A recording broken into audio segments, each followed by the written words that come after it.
படுத்து விட்டான் நெடுமரம் விறகுட்டாகுமா ஞான தங்கமி நீ கறி விழுதுமா இன்னும் படுக்கல எதையும் விட மாட்டேன் பார்த்தா பசுமரம் படுத்து விட்டான் நெடுமரம் சேர்ந்தா விறகுட்டாகுமா ஞான தங்கமி நீ கறிய விழுதுமா ஞான தங்கமி நீ கறிய விழுதுமா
மூட்டகட்டி போட்டு வச்சாரு இவர் போன வருஷம் மழைய நம்பி வித விதைச்சாரு போன வருஷம் மழைய நம்பி வித விதைச்சாரு எட்டு கணக்க மாத்தி மாத்தி எழுதி வச்சாரு கணக்க மாத்தி மாத்தி எழுதி வச்சாரு இந்த போட்ட கணக்கு மாறவில்லை போய் விழுந்தாரு பார்த்தா பசுமரோ படுத்து விட்டார் நெடுமரோ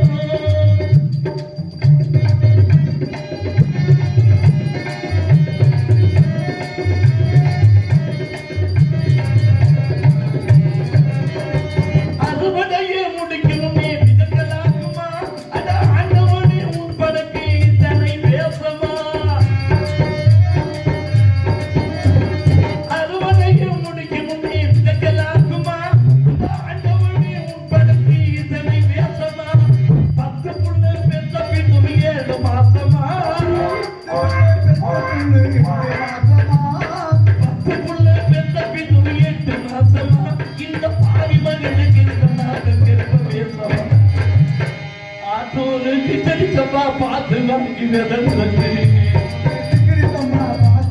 விதவிதத்து ஆத்தோரு கிச்சடி சப்பா பார்த்து வாங்கி விதவிதத்து கஷ்டப்பட்டு கட்டு போடு கலக்கண்ணு தண்ணியே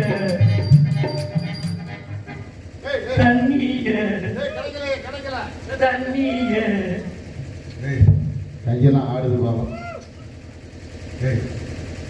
வேணாம் குடிச்சு குடிச்சு உடம்பு ஏன்னா வேணாம் என்ன மாரி ஒழுக்கமா இருக்கு பாருங்க வேண்டாம் ஒழுக்கத்துக்கு மிக நீங்க தான் நன்னடத்தைக்கு வேணும்னா கொண்டு சொல்றேன் அதுக்குன்னு ஏன் விளம்பரம் வேணாம் நாராயணா என்ற சத்தத்தை சேர்த்த அந்த மாபெரும் கலைஞன் யார் அந்த மாபெரும் கவிஞன் யார் பார்க்க வேண்டும் பேச வேண்டும் உரையாட வேண்டும் எங்கள் உரையாடலிலே முறை போட்டு பேச வேண்டும் அது என்ன முறை பழக்கம் கிடையாது இலக்கண உரை இலக்கிய உரை புராண உரை காவிய உரை நாடக உரை விருத்த உரை நாங்கள் தமிழிலே உரை போட்டு பேசுகிறோம் உன் பேக்கில் இருந்த உரை என்ன உங்கள் சாமானுக்கு நீங்களும் உரை போட்டதுண்டா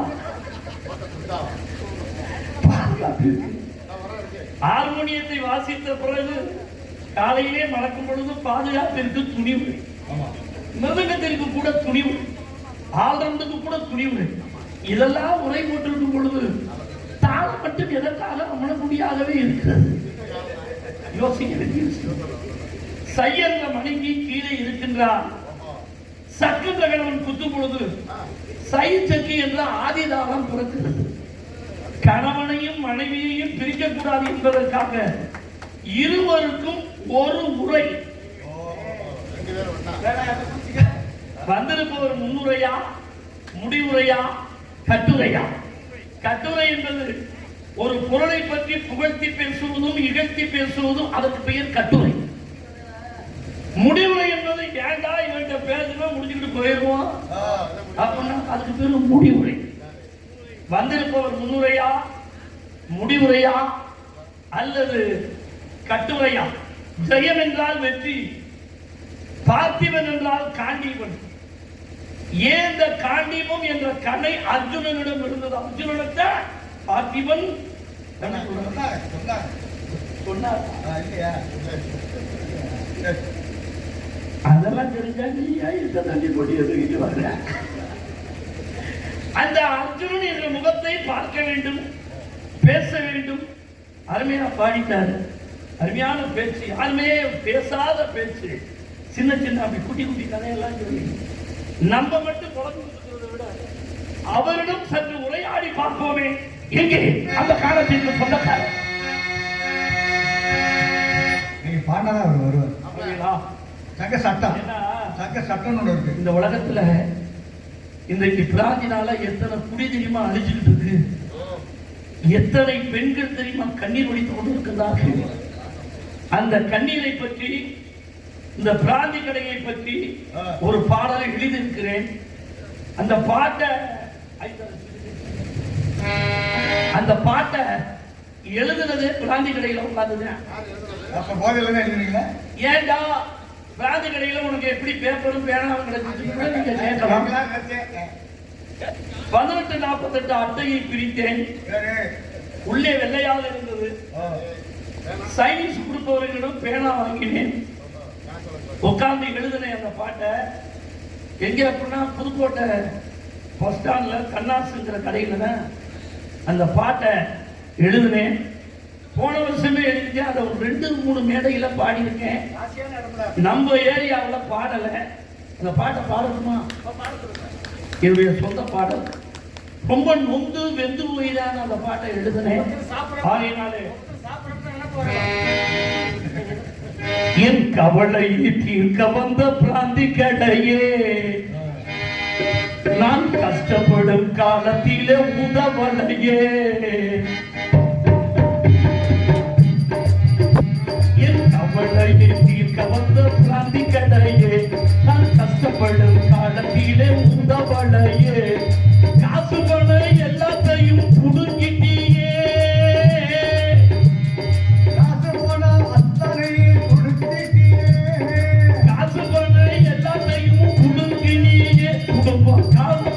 கண்ணீர் விட நிலத்திட்டியே.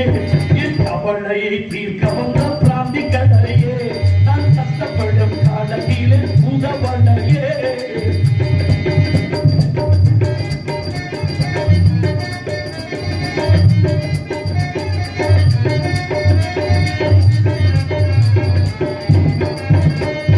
காலையில எந்திரிச்சா கட்டி ஞாபகம், கடை போறக்கும் முன்னே போனா காசு அதிகம். 200 ரூபா, 230. காலையில எந்திரிச்சா கட்டி ஞாபகம், கடை போறக்கும் முன்னே போனா காசு அதிகம். நாட்டியத்தை உண்ண விட முடியலையே, நாட்டியத்தை உண்ண விட முடியலையே. நான் நாளுக்கு நாள் சாகுறது தெரியலையே. நான் நாளுக்கு நாள் ஸ்லோ பாய்சன், நான் நாளுக்கு நாள் சாகிறது தெரியலையே. என் கவலையும் தீர்க்க வந்த பிராந்தி கடையே, நான் கஷ்டப்படும் காலத்திலே உதவலையே.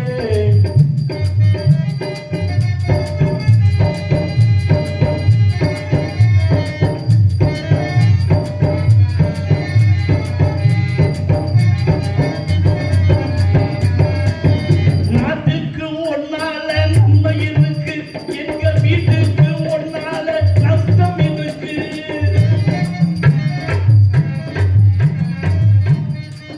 இந்த நாட்டுக்கு ஒன்னால நன்மை இருக்கு, எங்க வீட்டுக்கு ஒன்னால நஷ்டம் இருக்கு.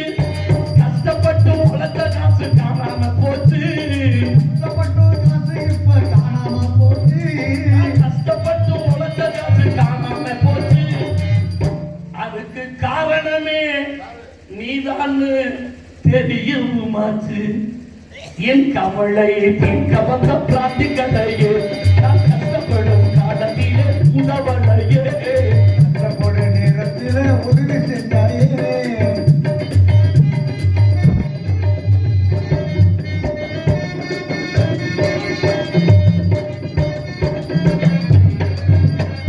மூத்தர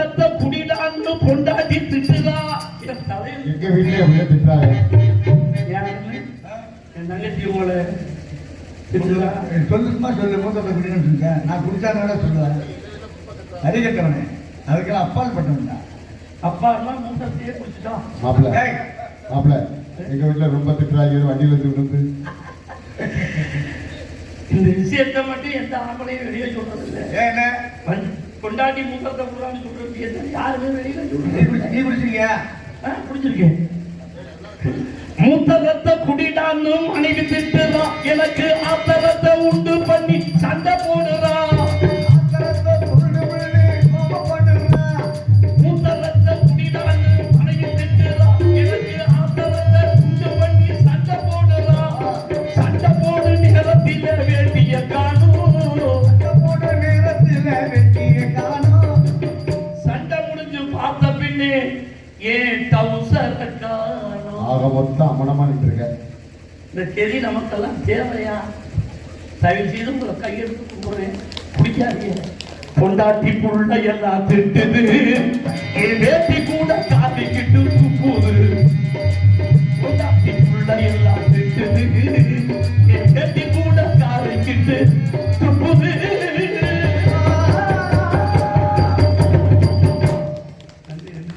பார்த்து நல்லா இருக்கானே, ரொம்ப சந்தோஷம்.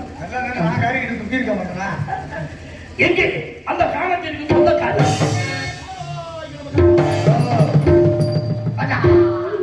அருணாளர்களே, பக்கமேல காவலர்களே, நான் எப்ப கூப்பிடுறோம் நீங்க அப்போ வருக வருக. புரிகலத்தின் சார்பாகவும் தொண்டையாட்டியின் சார்பாகவும் மேற்பாடிமுத்தின் சார்பாகவும் உங்களை நான் வருக வருக வருக அப்படின்னு வரவேற்போம்னு நினைக்கிறேன்.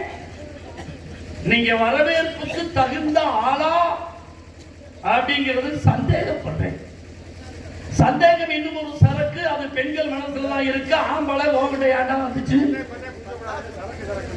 அப்படின்னு நீங்க நினைக்கலாம்.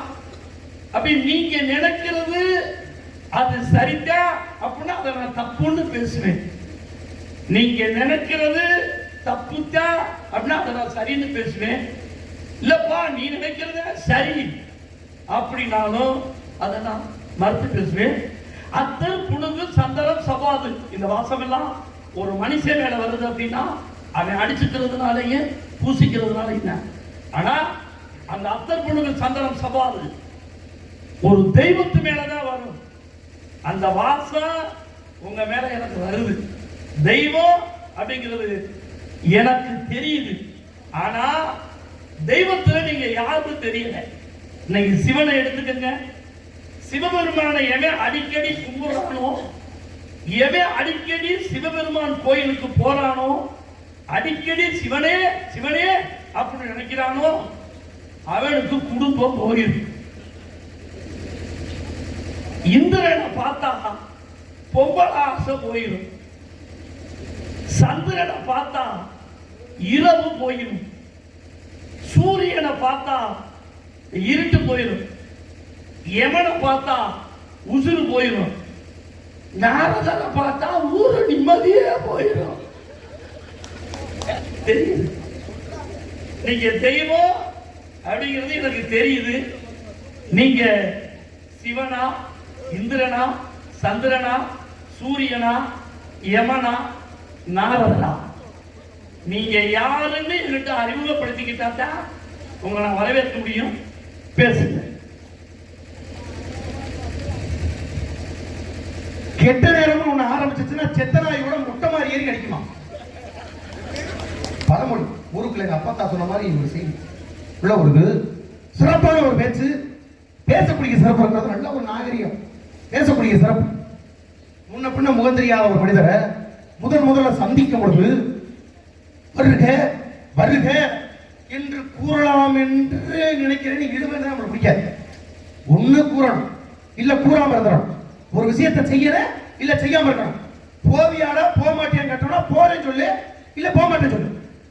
போனாலும் போவேன் அப்படின்னா நீ எப்ப போவேன்னு தெரியும். ஒருவேளை போறதுக்கு மேல போயிட்டா சிக்கலா போயிடும். இப்ப என்ன அர்த்தம்? பேசுற பேச்சு சரியா இருக்கு, ஆனா இன்னும் உனக்கு பக்குவம் பத்தாது. வெள்ளச்சாமி அவர்கள் பேசுறீங்க பேச்சு நல்ல ஒரு பேச்சு. வாழ்க்கையில எந்த விஷயத்தை எங்க பயன்படுத்தணும், யார்கிட்ட எந்த கருத்தை எப்ப சொல்லணுன்ற தன்மை என்ன உனக்கு தெரியல. உன் நல்லா தெரிஞ்சுக்கிறான். சிவனை பார்த்தா இவர் சொல்றாப்புல குடும்பம் கெட்டு போயிருமா, குடும்பம் அழிஞ்சு போயிருமா, முன்னேற முடியாதா. நல்ல ஒரு பேச்சு, பேசுற பேச்சு. ஆனா யார்கிட்ட எதை பேசணும்னு உனக்கு தெரியல. உலகத்துல எத்தனை சிறப்பு இருக்கு. எல்லாருடைய உலகத்திலேயே மழை எல்லாருக்கும் பொதுவாக பெய்யுது. மழை எல்லாருக்கும் பொதுவாக பெய்யுது. எல்லாருக்கும் பொதுவாக பெற்றாலும் அந்த மழை கம்மாயில விழுகும்போது அதனுடைய தரம் வேற, ஒரு கடல்ல விழுகும்போது அதனுடைய தரம் வேற, ஒரு குளத்துல விழுகும்போது அதனுடைய தரம் வேற, இந்த மாதிரி சாக்கடையில விழுகும்போது அதனுடைய தரம் வேற. ஆக தண்ணி ஒண்ணுனே இருக்கிற இடத்தை பொறுத்து வேறுபடுது. மனிதர்கள் எல்லாம் ஒண்ணுனே அவருடைய தன்மையும் சூழ்நிலையும் பேச்சை பொறுத்து வேறுபடுது. உன்னுடைய பேச்சை அப்படித்தான். பேசுற பேச்சு நம்மதான் தெரியாது, பேசக்கூடிய சிறப்பு இருக்கு அப்படின்னு சொல்றீங்க. என்ன அர்த்தத்துல நீ சிவனை பார்த்தா குடும்பம் கட்டும்ன்ற? சிவனை இந்த உலகத்துல ஒரு குடும்பம் அடிக்க காரணமா இருக்கு. அது என்ன பார்த்தா கட்டு போயிருமா? எத்தனை குடும்பத்தை நீ எடுத்து பார்த்த? வாயிற்கு வசனம் பேசக்கூடாது. இவ்வளவு பெரிய சபையில ஒரு கூட்டத்துல சிவனை பார்த்தா குடும்பம் கட்டு போயிடும் அப்படின்னு நீ சொல்றீங்க. கழுத்தில் அறிவிக்கப்பட்ட மாலை, ஒரு வட்டர் பெருமைக்குரிய அந்த கோவிலுடைய பூசாரி ஒரு மாலை, அந்த மாலையை தினமும் இறைவனுக்கு படைக்கிறது வழக்கம். அப்படிப்பட்ட இறைவனுக்கு படைக்கக்கூடிய வழக்கத்துல அந்த மாலையாகப்பட்ட பூசாரியுடைய மனைவி ஆசைப்பட்ட கழுத்தை போடுறா. மன்னருக்கு விஷயம் தெரிறதுக்கு முன்னால எவ்வளவு சொல்லி தடுத்து பார்த்தாலும் கேட்கல. மனைவி கழுத்திலே போட்டுக்கொண்டால் எக்கு தப்பா இந்த மாலையை கொண்டு போய் சிவனுக்கு சாத்திரம் ஆசைப்பட்டு கேட்ட மனைவிட்ட கொடுத்துட்டு மறுபடியும் மலையை வாங்கிட்டு போய் சிவனுடைய கழுத்துல போட்டா அந்த கழுத்தில் இருக்கக்கூடிய மாலையை மன்னர் பார்த்து அதுல ஒரு முடி ஒன்று தப்பா ஒட்டிருச்சு. எப்படி சிவலிங்கத்தை முடி வர கேட்பார்ல மன்னரு. கேட்டாரு எங்க இருந்து வந்துச்சு அப்படின்னு கேட்கும்போது பூசாரி சொல்ல தெரியாம சொல்லிட்டான். என்ன சொன்ன? ஐயா அது சிவலிங்கத்துல இருந்தது அந்த முடி. சிவலிங்கத்தை முடியா? சிவலிங்கத்தை எப்படா முடி இருக்கு? இன்னைக்கு நீ அந்த இடத்துல முடி இல்ல, உனக்கு இன்னோட முடிவுதான், பார்த்து பத்திரமா இருக்கு அப்படின்னாரு. நேரம் போன எப்படியாவது பரம்பொருளே சிவபெருமானே என் மனைவி தெரியாத ஓமாலையை போட்டா அதை பெருசுபடுத்தாம எனக்காக இந்த இன்னல்ல இருந்து நீனே காப்பாற்றணும் சொல்லி முடி எப்படி இருந்துச்சு கேட்டதற்காக சிவலிங்கத்திற்கு சொன்ன அந்த பூசாரி சொன்ன பொய்க்காக பூசாரியின் குடும்பம் கெட்டுவிடக் கூடாது என்பதற்காக இறைவன் குடுமையோடு காட்சி கொடுத்தான் குடுமியாமலையிலே. உண்மையா பொய்யா? அப்ப சிவன் குடும்பத்தை கெடுத்தாரு. கூறு கட்ட வெள்ளச்சாமி உனக்கு தெரிய வேணாமா? சிவன் வாழ வச்சாரா அழிச்சாரா தெரியாம பக்குவம் தெரியல. எந்த குடும்பத்தை பார்த்தாரு? அழிய போற குடும்பத்தை காத்துருங்க. நீ என்ன பெருசா பேசுற வச்சு எவனை பார்த்தா உயிரே போயிருமா? யார் சொன்ன எவனை பார்த்தா உயிரே போயிருமா? போன உயிரை மறுபடியும் கொண்டு வந்து கொடுத்தான். போகக்கூடிய சிறப்பு எவ்வளவு பெரிய காலகட்டத்திலேயே இவனோடு போராடி வாதாடி இன்றும் 16 வயது உள்ளவனாக ஆசி கிடைக்கிற அப்படிப்பட்ட சிறப்பு கொண்ட மார்க்கண்டைய 16 வயசுல சான்றது விதி. ஆனால் சிவலிங்கத்தை கட்டி பிடிக்கும் பொழுது அப்படிப்பட்ட சிவலிங்கத்தை பாசக்கீரை வீசி எறிகிறான். இவன் வருவான், அந்த சிவலிங்கத்தை சுற்றி விளைக்கிறது. என் மீது நீ ஒட்டியா பாசக்கீரை சொல்லும் பொழுது அந்த சமயத்துல என்ன ஆச்சு? எட்டி உழைச்ச அன்னைக்கு காலனை காலால் உதைத்து காலஞ்சத்தேன். உயிர் பார்த்த எவனுக்கு போல எமனாகப்பட்டவள் பார்த்தா நமக்கு உயிர் போன்றது சான்று கருத்து. ஆனா பிடிக்க வந்தவனுடைய உயிரே போனது அந்த கருத்து. ஆக 16 வயசுல சாக வேண்டும் என்று சொன்னவனுக்கு இன்றும் 16 வயது உள்ளவனாக ஆசி கிடைத்தது. அப்படிப்பட்ட பரம்பல் கொண்ட பிச்சை இது உனக்கு தெரிய வேணாமா? கூறுகட்ட வெள்ளச்சாமிக்கு